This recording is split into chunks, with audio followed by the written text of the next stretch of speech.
አዲስ አበባ መግባቷ ተነገረ። ከሰሞኑ ማህበራዊ ሚዲያ ላይ ፎቶዋ ተለቆ በጣም የተወደደችውና የብዙዎችን ቀልብ የገዛችው እቺን ጥንስስ ጀበና የምትመስል ልጅ ቆንጆ ነች እያላችሁ የምትፖስቱት ሰዎች ምናችሁን ነው የሚያም? ምን ያቺ ሰካራምን ስለ ትግራይ እንድታወራ ሞራል የሰጣት ማን ነው? ሰላም የኔ ሾካኮች እንዴት ናችሁ? መቼስ እኔ ያየሁትን አላልፍም። እኔ የምላችሁ አሁን እዚህ በሶሻል ሚዲያ የምትዘዋወር የጥቁር ቆንጆ ሰላም ጤና ይስጥልኝ ውድ የቻናሌ ቤተሰቦች እንደምን ቆያችሁኝ? ዛሬም እንደተለመደው ሶሻል ሚዲያ ላይ ወቅታዊና አነጋጋሪ ጉዳዮችን ለእናንተ ይዤላችሁ መጥቻለሁ። እስከ መጨረሻው ከኔ ጋር አብራችሁን ቆዩ። ሁላችሁም ቪዲዮ ላይክ በማድረግ ጀምሩት። ወደ ቪዲዮ። አዶናይ ልክ ተናግሯል።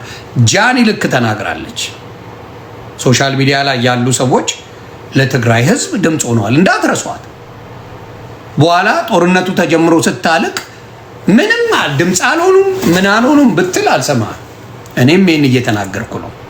በፍጹም ለትግራይ ህዝብ ጦርነት አልመኝለትም። ከዚህ በፊት የተደረገው በስተትም ይሁን በምንም ይሁን ለትግራይ ህዝብ ጦርነት አያስፈልገው። በምንም ይሁን ህወሓት ራሷን ለማትረፍ ብላ እንጂ ለትግራይ ህዝብ ብላ የጀመረችው ጦርነትም የለም የምትጀምረውም የለም። never። ስለዚህ አደራ የትግራይ ወንድምና እህቶቼ እዚህ ጦርነት ላይ ባትገቡ ባይ ነኝ። ብዙዎች አዶናይን የተቃወሙ ያሉት ለምን በ2013 በትግራይ ጦርነት ሰዓት ለምን በዛ ሰዓት ድምጽ አልሆነም ብለው ብዙዎች እየተቃወሙት ይገኛሉ። እናም ለ12ኛ ክፍል ተፈታኞች ለምን ፈተና ይላክ ብሎስ ድምጽ አይሆንም? ለምን ተፈናቃዮች ወደ ቦታቸው ይመለሱ ብሎስ ለምን ድምጽ አይሆንም ብለው ብዙ ሰዎች ቪዲዮ እየሰሩበት ይገኛሉና ይሄን ሐሳብ እንዴት ታዩታላችሁ? ሐሳባችሁን ኮሜንት ላይ ከፀጉር ጫፋችሁ እስከ አብራጣ ጥፍራችሁ ድረስ የእናንተ ባልሆነ ነገር ተቀረባችሁ ሴቶች ፋሲካ ያዩዋት ልጅ ራሷን መስላ የቀረበች ልጅ ናት። አጫጭውላት በራሷ የቀረበች ልጅ ናት። ጥያቄውን ሰምተናል፣ ሰምቻለሁ። ላስብበት፣ እውነት ላስብበት። በቃ በራስ መተማመኗ ደስ ይላል።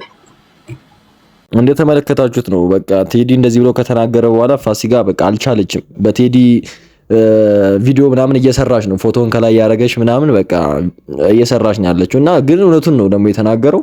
በቃ በትክክለኛ መልኳ ላይቭ ላይ ምናምን የምትመጣው ፋሲካ ብቻ ናት። ሌሎቹ በፊልተር በምናምን ነው የመጡት። እስቲ እንስማው። ቴዲ ራሷን መስላ የመጣች ልጅ ሜካፕ የለ፣ የፈረስ ጭራ የለ፣ ፊልተር የለ። አብዛኞቹ በፊልተር በሜካፕ በምናምን ያበዱ የምታዋቸው ያን ቢያጠፉ እዮዳብ ናቸው። ስለዚህ ጥያቄሽን በክብር ቴዲ አዋሳ ሰምቷል ብሏት ላስብበት ብሏል። ላስብበት ከቤተሰቦች ጋር ልማከር ብሏል ብሉልኝ። አላማ አለኝ እና ላስብበት በቅርቡ አሳውቅሻለሁ ብሏት አድርሱ። በተረፈ ግን አክብሮቴ እንዳለ ነው። በጣም ነው አክብሮቴ እንዳለ ነገር ነው። አክብሮቴ እንዳለ ነው። በርቺ። ሰምቷል ቴዲ ጉዳይሽን። እሺ ላስብበት ብሏል። ያው እንግዲህ እንደሰማችሁት ነው። ፋሲካ የፍቅር ጥያቄ አቅርባለት ነውና ያው አላማ አለኝ እያለ ነው። ሰሞኑን በቃ በሱ ብቻ ነው ቪዲዮ እየሰራች ያለችው። የምርም ወደዋለች መሰለኝ እና እሱ ደግሞ ከቤተሰቤ ጋር ልማከር እያላት ነው። ሰላም የኔ ሾካኮች እንዴት ናችሁ? መቼስ እኔ ያየሁትን አላልፍም። እኔ የምላችሁ አሁን እዚህ በሶሻል ሚዲያ የምትዘዋወር የጥቁር ቆንጆ ሕፃን ልጅ 14 ዓመት ልጅ አለች። እሺ የኛ ሀገር ወንዶች የትኛውን እህል በልታችሁ ነው እንደፈላባችሁ? እንዴት ነው እንደዚህ እንደ ተቀበዘበዘ ፍየል ፍልት እንዲቀምስ ቁልት ያረጋችሁ እንዴ? የ39 ዓመት ጉምል ጎረምሳ ልበል ወጠምሻ ተነስቶ ለአንድ ጻሌ ቲሸርት ያሰራል። ኮሜንት ላይ የሚጽፉት አሰቃቂ ነገር እችናውን ባገኛ ባገባት ምናምን ስታስቡ እንዴ የጠነዙ ስንታሮጊት የበሰበሱ ከእድሜያችሁ ኩያሉ አይደል እንዴ? 14 ዓመት ብትችሉ እንደ ታላቅነታችሁ ማስታወቂያ ማሰራት፣ የትምህርት ቤት መክፈል ያለባትን አንዳንድ ነገር መሙላት ስትችሉ 14 ዓመት ሕፃን ልጅ ላይ ወርዳችሁ እንዴት እንደምታሳፍሩ እኮ። የትኛው ሽሮ በጓያ ነው እንደ እየበላችሁ እንዴ ትክትክትክላችሁ ለሚለው በጣም ነው ክርስቶስ የምታስጠሉ። ደግሞ ተንጫጩ ኮሜንት ላይ። እንግዲህ የተመለከታችኋት ጥቁሯ ልጅ ሰሞኑን መነጋገሪያ ሆናለች። በጣም ቆንጆ ናት ብለው ብዙ ቲክቶከሮች እነጃኒ ምናምን ቪዲዮ እየሰሩ አሁን ደግሞ አዲስ አበባ መታለች እየተባለ ነው። ማስተር አብነት ቤተሰቦቿን አናግሮ ምናምን ከትላልቅ ድርጅቶች ጋር ምናምን ማስታወቂያ እንድትሰራ ሊያደርግ አዲስ አበባ አምጥቷታል እየተባለ ነውና እስቲ እናንተስ ምን ትላላችሁ? ቆንጆ ናት ወይስ እንዴት ነው? አዲስ አበባ መግባቷ ተነገረ። ከሰሞኑ ማህበራዊ ሚዲያ ላይ ፎቶዋ ተለቆ በጣም የተወደደችውና የብዙዎችን ቀልብ የገዛችው እቺ የምትመለከቷት መልከ መልካም ወጣት ወደ አዲስ አበባ መምጣቷ ተነግሯል። ታዲያ ማስተር አብነት ከደቂቃዎች በፊት በለቀቀው ቪዲዮ ላይ ቤተሰቧን በማስፈቀድ ከበርካታ ድርጅቶች ጋር እንድትሰራ እንዲሁም ህይወቷን እንድትለውጥ በማሰብ ቤተሰቧን አስፈቅዶ ወደ አዲስ አበባ እያመጣት እንደሆነም ገልጿል። ማስተር አብነት በዚህ ጉዳይ ማስተር አብነት በጣም ሊመሰገን ይገባል። ግን አንዳንዴ ከእድላችሁ መልካችሁ ይመር የሚባለው ለዚህ ነው። አንዳንዴ ደግሞ ከመልካችሁ እድላችሁ ይመር የሚባለው ለዚህ ነውና አሁን የዚህ ልጅ ምንድነው ከእድሏ መልኳ ነው ወይስ ሁለቱም ነው? ምን ይመስላችኋል እናንተ? ብቻ አሪፍ ነው። በቃ ህይወቷን ይቀየራል። ብዙ ማስታወቂያዎች ምናምን ሰራለች አዲስ አበባ ከመጣች አሪፍ ነው። እቺን ጥንስስ ጀበና የምትመስል ልጅ ቆንጆ ነች እያላችሁ የምትፖስቱት ሰዎች ምናችሁን ነው የሚያምሩ? ምንዋ ነው የሚያምሩ? በጌታ ስም ለሊት 9 ሰዓት እኮ ነው የምትመስለው። ሁሉም ለኢትዮጵያ ሞዴል ተገኘች፣ ትክክለኛ መልክ፣ ናቹራል መልክ። ምንዋ ነው የሚያምሩ? እኔ እንደ ሐሳብ ነው። ምን እየተሳደብክ እየተናገርክ እንደ ሐሳብ ማለት ተገቢ አይደለም። ቆንጆ ባትሆን እንደዚህ መነጋገር ያትሆንም የነበረው። በቃ የጥቁር ቆንጆ ናት ብዙ ሰው የተስማማበት የጥቁር ቆንጆ ናት ብሎ ነው የተስማማበት። እናም ደግሞ እውነታቸውን ነው። አብዛኛው ሰው በቃ የምሩ ነው። ቆንጆ ናት፣ የጥቁር ቆንጆ፣ ትክክለኛ መልክ፣ ፊልተር የሌለው ምናምን። ያቺ ሰካራምን ስለ ትግራይ እንድታወራ ሞራል የሰጣት ማን ነው? ማን ነው ሞራል የሰጣት? የትግራይ ሲጨፈጨፍ እሷ እየሰከረች ሲጨፍር አይደል የምትውለው? በምን አይነት ሞራሏ ነው ስለ ትግራይ እኔ ነኝ የሚገባኝ ብላ የምታወራው? እኔ ከትግራይ የተዋለዱ ቤተሰቦች አሉ። ሁሌም የምናገረው ነው፣ ለትግራይ ህዝብ ጦርነት አይጠቅመው። ቃል ለምድር ለሰማይ ለዘር እንዳተርፉት ደርጋችሁ ነው የምትጠፉት። አይጠቅም። እዚህ ሆኖ አሜሪካ፣ አውሮፓ ምናምን ሆኖ ጀግና ጀግና የሚጫወቱ ዝምባሞች የትግራይ ህፃናትን ያስለቅሳሉ። የትግራይ ህፃናት ይጠፋሉ። የትግራይ ወጣት ይጠፋል። ይሄ ደግሞ ትክክል አይደለም። ጦርነት ለማንም አይጠቅምም። ሀገራችንን ሰላም ያደርገው።